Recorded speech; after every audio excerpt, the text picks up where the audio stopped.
Hello everybody, Sunday Adelaja back here on Reconstructing Nigeria and Nigerians. Today I'll be talking on how to practically imbibe those value systems that we have discovered. We have come up with 20 value systems on which Nigeria and Nigerians could be built. Now, how do we imbibe those value systems to the people, to the nation, and in the people? So how to practically imbibe value systems for national development is what we are talking about today. One of the most effective ways to do this is, of course, through the younger generation, the youth, and because of that is why I put as number one instrument of inculcating the right value system in the nation to start with the youth and with the educational system.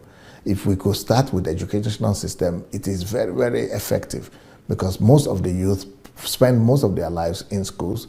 Up to 16 years, people have to be in school in a structured and formal setting of education. So if the value system that we are talking about for Nigeria are put in such a way as part of the education, it has to be part and parcel of the education.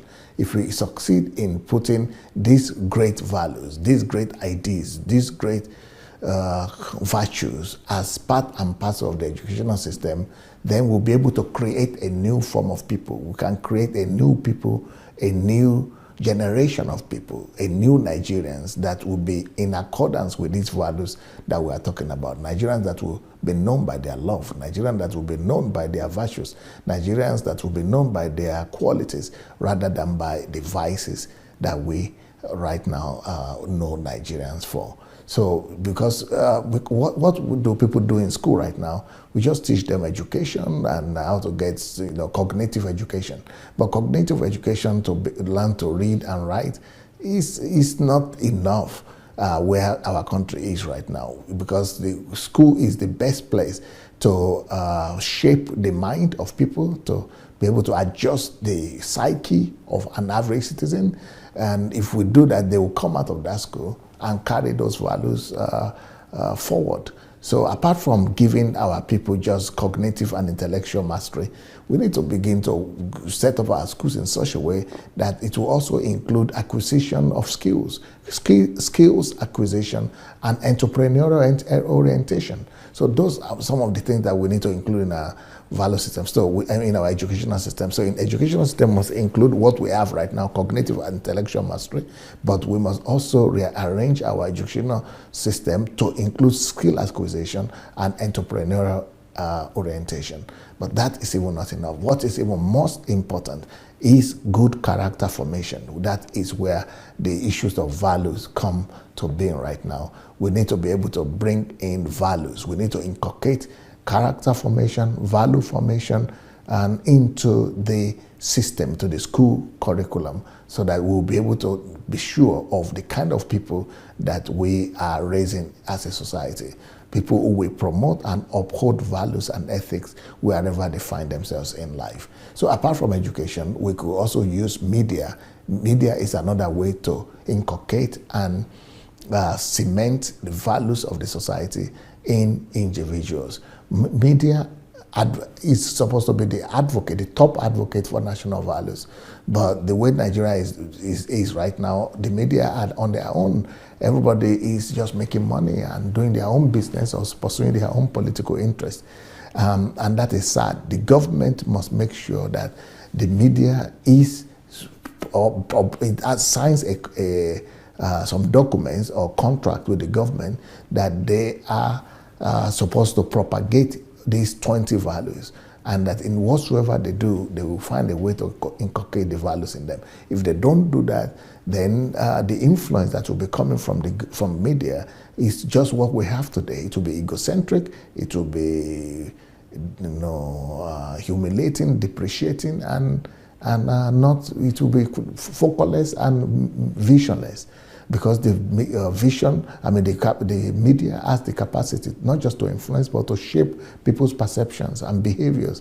So we need to be able to engage our media so that they will now begin to shape our people's behavior, our people's perception of life, and be able to guide our people in the direction of living for and by the value system that we are talking about.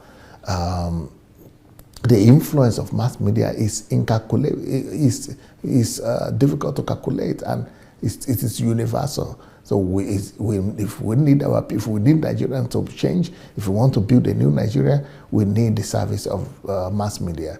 Mass media must be engaged to reconstruct, to help us reconstruct Nigeria. Everybody who is exposed to mass media's influence and its effect, knows that they affect how we feel about everything. They affect the products that we use. They affect us as a people. The mass media influence the events that surround our lives, and they shape our culture and our mindset. So we must make sure that our mass media are guided and they are oriented. They are for national orientation, and that the most important activity and the most important point of focus of our mass media must be to inculcate the value system of the society, of the country, in the citizens of the country. Of course, the media should keep on functioning in other areas of their responsibility, like, for example, being a watchdog to the society, and then being the advocate of the poor and of the citizens, setting agenda for the nation. So these are some of the things that the mass media should keep on doing. But apart from mass media, so we got education is a way to inculcate and imprint the values of the nation upon the citizens. Education, mass media. The next structure that is there that will help to inculcate the values of the nation upon the nation is the religious organizations. The religious organizations are a powerful force that could help to inculcate the values and ideas of a nation. But then they must be guided, they must be instructed. This value system must be given to them. It's not just me talking about it here, but there must be a systemized way of interacting between the government organizations and religious organizations for national development. This is one way that the religious organizations could help the country and move the people up in the area of national development. Because some of the followers, religious people, some of them respect their leaders and their church more than they respect the government. So we must use that as a leverage, and that leverage must be used so that the leaders of religious organizations help to bring the values, to preach about the values, and even when they will not obey the government, let them obey their leaders, let them follow the rules and use those principles to be able to create a new people, a new nation in their members and in citizens in general. Because citizens, Christian people or Muslim people, religious people, they can do and undo. Some people are ready to kill on behalf of their leaders. Some people are ready to do some terrible things. But we must give them direction. If we don't give them direction, the religious organization will just be turning people to mumu. We just turn people to slaves. And that's what we have today. We have churches that are really slave camps, not really churches. Yeah, it's important that religious organizations are informed about the values of the nation, that the leaders themselves know the values of the nation, and they know that they have an assignment to help instill those national values upon the citizens. So apart from religious organizations, we also have pressure groups, NGOs, civil societies, watchdogs, organizations. They are also capable of conducting their independent crusades, independent meetings, seminars, and all kind of meetings, conferences, conventions, and debates to help promote the values and ideals of our nation, of any nation actually. But some people say, but is the government that's supposed to do this? Well, the government, if the government alone is left with trying to bring about national orientation, that country will fail. And that is what has happened to us right now. No, every citizen must take part and must participate in promoting the values and ideas of the nation, in inculcating and driving home the message of responsibility, accountability, patriotism, honesty, dignity of labor, and other components of our values that we have already identified to the citizens of the country and to every person in the country. And every well-meaning citizen, groups, organizations must rise up and help propagate national values and engage even in advocacy and lobbying for policies to be implemented and practices to be entrenched, the right practices to be entrenched in our people. So that way we are bringing about the advancement and development of our nation and also our national heritage and values. So this must constitute into the activities of the watchdogs and organizations. It is because of them when the country's citizens are actively involved in promoting values, then we preserve the dignity and the identity of the nation, and we prevent the nation from value erosion and perversion of ideals. Now, so these NGOs could also help lobby with the government. They could lobby with in facilitating laws and policies that will promote good citizenship and good citizenry and good values in the society. This watchdog also could rise up against corrupt politicians and corrupt practices and pursue criminal cases till justice is done. So civil societies are powerful to be able to lead and guide the country. They can help to enlighten the country, they can help to bring about national reorientation in the country, and lead citizens towards attitudinal and behavioral change. So social organizations are one of the most important instrument to bring about change and the right values in a country.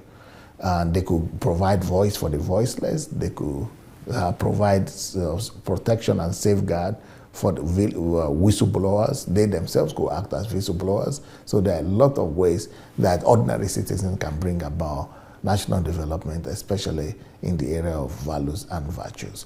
Another institution that is very important to inculcate and establish values in our people is the family. The family is the engraver and promoter of national value. The Bible says it, that in Proverbs 22, verse 6, that train up a child in the way he should go, and when he's old, he will not depart from it. And this is mainly talking about family also. So family, if the family could have the list of these value systems, if they have the list, and we already have the list, I gave the list in one of the previous programs. If every family would know the list and know that they are supposed to teach their children these values and this list, well, it would make things easier for everybody. So when they are taught at home, by the time they get to the school, the same thing is repeated to them, it will be easier on them. By the time they get to the society and watch the media and entertainment, they mean the same values. That's how we change a nation. So the values of compassion, honesty, fairness, discipline, good judgment, respect for others, all these things are supposed to be inculcated in children from childhood. So these are the main ways and